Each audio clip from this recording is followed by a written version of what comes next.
Here's the thing most people think about football players. They're stupid, they're dumb, they're arrogant, they don't know anything, they're uneducated, blah blah blah blah blah. Now here's a video that's going to flip the script for you. This video is going to show you some of the things that players do off the ball which make them so smart, how they do things tactically, how they do things mentally, and how to apply what they do to your own game. In other words, how to analyze matches so you can perform your best as well. So 3 tips to analyze matches effectively. Tip 1, playing position. Look at the player that plays at the same position as you. If you're a tall striker, look at Ibrahimovic. If you are a pacey fullback, then look at Valencia. If you are a short midfielder, then look at someone like Modric. Second tip, try and download these matches and stop and start every 10 to 30 seconds so you can rewind the play, look what a play has done, look at movement off the ball, and properly capture what someone's movement has looked like. Thirdly, take notes or record what you have seen.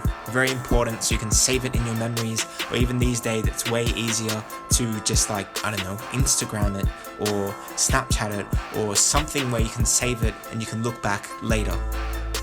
Now, I'm going to show you where I learned how to make some of the decisions that I made in yesterday's game, in yesterday's analysis. Check this out.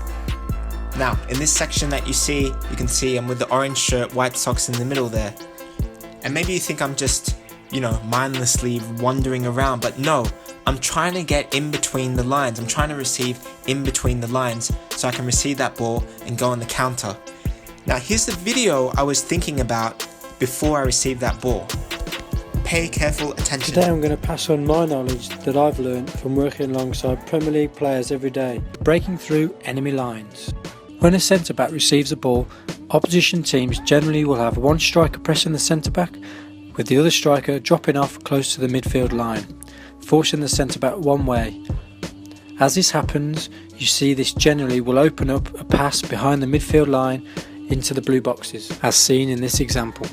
A good, pacey pass into the midfield player will take out 2 lines of defence and leave a free run at the back line. If the ball is moved quickly, it allows a striker to run in behind, which will be hard to stop. As a centre-back, it's important to remain calm, patient on the ball, and wait for an option to present itself in front of you. If this doesn't happen first time, then going back to your goalkeeper to start again until this does is a good option to take. Now, it happened again in the game. I'm in the centre there, I'm scanning around, and I'm looking for that pass, and this video again, it came into my head, just like what Steve said, where that striker can come in and you can receive that ball in between the lines. It didn't pay off here, but almost. The field player runs towards the centre-back asking for the pass. The centre-back can play in the ball, which will entice the midfield player to press. As this happens, the ball is played back to the centre-back, who first time plays an excellent pass through Madrid's lines into space for a teammate. This space is difficult to mark, so allows time for a midfield player to turn and run at the back line. So that was a breaking lines video from Steve at Stoke City, first team analyst there. And this was one of the many videos going through my head on that day. Breaking lines or beating offside or front foot defending. Oh yeah, and take a screenshot of this, save it in your phone, whatever. It could come in handy later.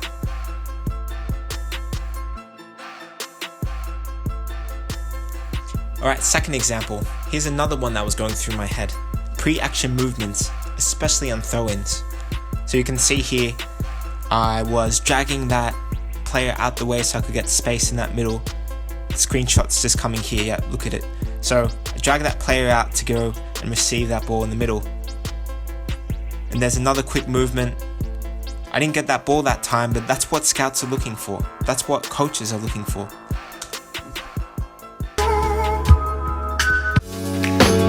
So today we're going to look at pre-action movements to try and receive the ball.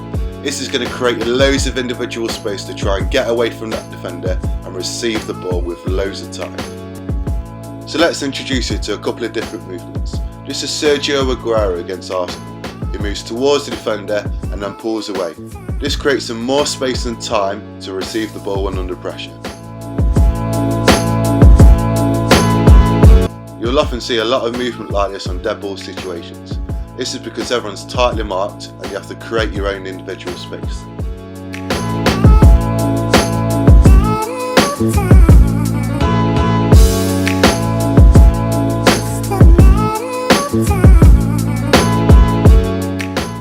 let's have a look at Christian Eriksen here. He makes one movement away from the defender, and then his second movement is really important to try and get the ball back to the thrower.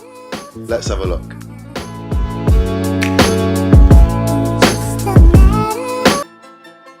So Frank Lampard, one of the greats of football. Shame that he's retiring now.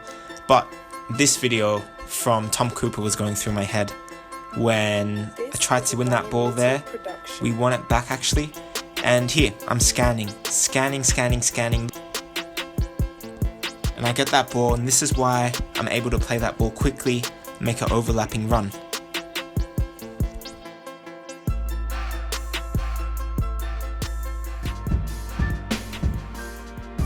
Hi guys, in today's video we're going to be analysing Frank Lampard, one of the best midfielders to ever play in the Premier League.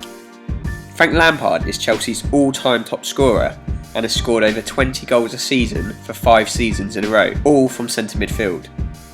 There's 3 key things we're going to be looking at today, which you can add into your game to help you become a more effective player. These are awareness, movement and aggression. This first clip is a great example of Lampard's awareness. As a centre midfielder, it's very rare you'll get a lot of time and space on the ball, as you're in the middle of the pitch and have players all around you. You have to have good movement and be aware of your position. As a player, you should aim to scan around at least twice before receiving a pass. In this clip, I've highlighted Lampard looking to his left just as a pass is played. He's not looking at the ball and worrying about his first touch.